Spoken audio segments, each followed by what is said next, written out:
দিন কয়েক বাদেই উৎসবের মেজাজে সেজে উঠবে জল্পেশ।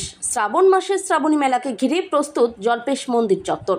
আসন্ন শ্রাবণী মেলাকে ঘিরে ইতিমধ্যেই প্রস্তুতির জোরদার কাজ শুরু হয়েছে জল্পেশ মন্দির ও সংলগ্ন তিস্তা নদীর পাড়ে।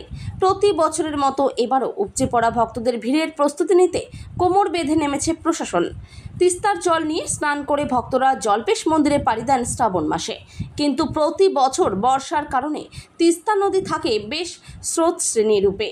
তাই এবছর তার আগেই বাড়তি সতর্কতার ব্যবস্থা করা হয়েছে নদী পার জুড়ে। জেলা শাসক শামা পারভিন IAS নিজে এলাকা পরিদর্শন করে জানান, নিরাপত্তায় প্রাধান্য, কোথায় স্নান করা যাবে কোথায় নয় তা স্পষ্টভাবে নির্ধারণ করা হচ্ছে। এছাড়া মন্দিরে প্রবেশ নিয়েও থাকছে পুরনো নিয়ম। গর্ভগৃহে প্রবেশ করতে হলে ভক্তদের দিতে হবে 50 টাকা টোকেন। এবারও মন্দিরে প্রবেশের জন্য একটি মাত্র গেট থাকবে।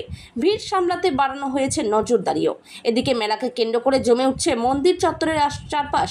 দোকানপাট, পুজোর সামগ্রী, খাবারের স্টল সবকিছুরই সাজরব। শুরু হয়ে গেছে প্যান্ডেল বানানোর কাজও। ভক্তদের নিরাপদে স্নান ও দর্শনের সুযোগ দিতে জেলা প্রশাসনের পক্ষ থেকে নেওয়া হয়েছে একাধিক পদক্ষেপ।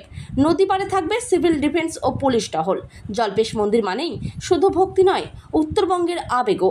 সেই আবেগে যেন কোনো ব্যাঘাত না ঘটে, সেই লক্ষ্যেই সচেষ্ট প্রশাসন ও মন্দির কর্তৃপক্ষ। এখন শুধু অপেক্ষা ভক্তদের ঢল নামার। দেওয়া হয়েছিল হাইকোর্টের থেকে, কিন্তু দেখা গেছে গত বছর দুদিন মানে মানুষ ব্যারিকেড ভেঙে ঢুকে গেছিল, একটা অ্যাক্সিডেন্টের পরিস্থিতি তৈরি হয়েছিল। এবছর আপনারা কি প্রিকশন নিচ্ছেন? আপনাদের মনে হবে কি গতবারে কিন্তু যখন এরকম প্রবলেম হয়েছিল, তারপরে আমরা একটা আর্জেন্ট মিটিং করে এটাকে একটু রেগুলারাইজ করেছিলাম। যেটা আমরা দেখতে পেরেছি ওখানে 2 রকমের ছিল, রেট ছিল, ওটাই নিয়ে প্রবলেম হয়েছিল। তারপরে আমরা মন্দির পক্ষে বলেছিলাম কি একটা কমন রেট হবে, সেটা কি যেটা ভিআইপি যেটা কমন এরকম না হয়, কমন রেট করেছিলাম। তারপর থেকে এই প্রবলেম রিজলভ হয়েছে। আশা করি ওটাই এবারও কিন্তু আমরা এটা ইমপ্লিমেন্ট করবো। কমন রেট হবে, কোনো 2 রকম রেট হবে না। তাহলে কি এবার কি 50 টাকা রেট থাকছে ম্যাডাম? মানে আমাদের 50 টাকা রেট করি নি, আগের বার ছিল 100 টাকা আর 20 টাকা, তারপরের দিন 50 টাকা করা হলো। তাহলে এবার কি 50 টাকাই হচ্ছে? একটাই রেট। আচ্ছা, আর এমনি ম্যাডাম কতগুলো কাউন্টারগুলো ভেতরে ছিল বাইরে ছিল, এবছর কি সব বাইরে করা হবে সেই কাউন্টারগুলো? এই কাউন্টারগুলো আমাদের ভিডিও সাহেব একটু বলুন যে মূলত কি কি বিষয় উঠে আসলো? এখন তো আমরা আজকে স্টার্ট করেছি। এখন আমরা যেখানে আমাদের স্টার্টিং পয়েন্ট আছে, যেখানে সব থেকে আগে আমাদের শ্রদ্ধালুরা এসে এখান থেকে জল তোলে, এখানে আমরা এসেছি। তারপরে এখন আমরা মন্দিরে যাব। আমরা প্রদর্শন করে কোথায় কোথায় আমাদের আর কি করণীয় আছে, ওদের কি যারা শ্রদ্ধালুরা আসবেন ওদেরকে কোনো অসুবিধা না হয়, যারা সুস্থভাবে এখানে মন্দিরে এসে যেটা ওনার আছে পুরো প্রসেস আছে ওরা করতে পারবে, এটা নিয়ে আমরা আজকে সব দেখে নেব।